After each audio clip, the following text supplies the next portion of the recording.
The latest Nintendo Direct announced a remake from one of Nintendo's all-time great series. A series that may have lost its way over the last 10 or 15 years, but one of its best entries is coming back. I feel like you're talking about Paper Mario, but I know you're not talking about Paper Mario. It's Mario vs. Donkey Kong. Aren't those the games with the little toy Marios? Like Nintendo Lemmings? No. Well, yes, that's what the series turned into, but not how it started. You see, back in 1994, before this other Donkey Kong game came out, Nintendo released a full-blown sequel to the original arcade Donkey Kong for the Game Boy. It starts with the original 4 levels from the arcade, but when you get to the end, it was a fake-out the whole time. Donkey Blonky gets up and keeps going for another 100 levels.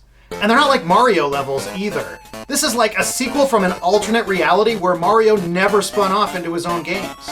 It takes the base elements that make up the classic arcade game and repurposes them into a puzzle platformer. Every level is like a puzzle box where they give you just enough tools to get the key to the exit and move on.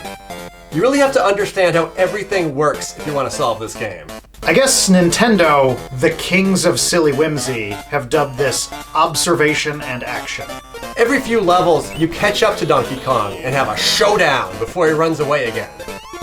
This is the first time that Mario was a bona fide acrobat. This game is the origin of a bunch of moves that people mostly associate with Mario 64, like the backflip, the side flip, and the triple jump.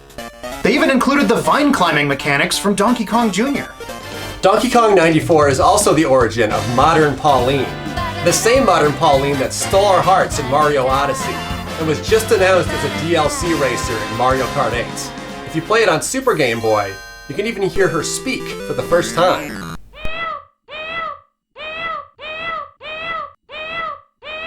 A beautiful singing voice. At the time, Game Boy Donkey Kong felt like Nintendo's last word on the series before it was reinvented by Rareware. So imagine our surprise when 10 years later, we got a sequel on Game Boy Advance. It was really common in this era for Nintendo to take one of their 90s greats and order Nintendo Software Technology, the in-house dev team for Nintendo of America, to make a sequel. It was also really common for NST to absolutely knock it out of the park. And that's exactly how we got Mario vs. Donkey Kong. There's no Pauline this time. Instead, Donkey Blorko is manipulated by a television advertisement into a serious case of FOMO. Buy them all! Buy them all! Buy them all! And he decides that his life cannot continue until he's collected just a whole stash of Mario amiibos. And the only way to do that is to break into Mario's toy factory that he owns. Mario owns a toy factory. This intro is the best. They really let Charles Martinet go wild. No, you don't! No, you don't! Didn't Charles Martinet just retire? Making this game will be pretty intense for the new voice of Mario. What are you doing? What's going on here? Oh, yeah, mamma mia, tutto arrabbiato. This was unmistakably a direct sequel to Game Boy Donkey Kong. Mario's moveset and the basic structure of the game were identical. It was a real series. The puzzles this time lean heavily on swapping between different colored blocks, a feature that wouldn't have worked quite as well on the black and white Game Boy. And every world has a stage where you guide mini Marios into a toy box. It's great! And after only a couple years, we got a game called Mario vs. Donkey Kong 2, March of the Minis. And it was a different thing entirely. This is when they somehow turned Donkey Kong into Lemmings.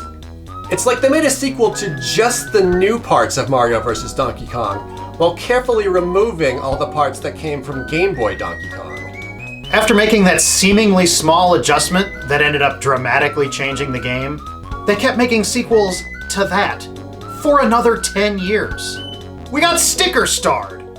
But this story has the same ending as it does for Paper Mario fans, with a remake of the beloved second entry in that series, and the potential to return the series to those glory days in the future.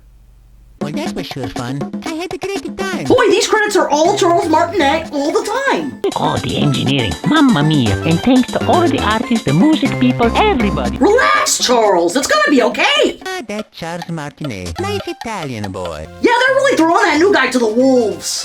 Thank you very much for playing my game this.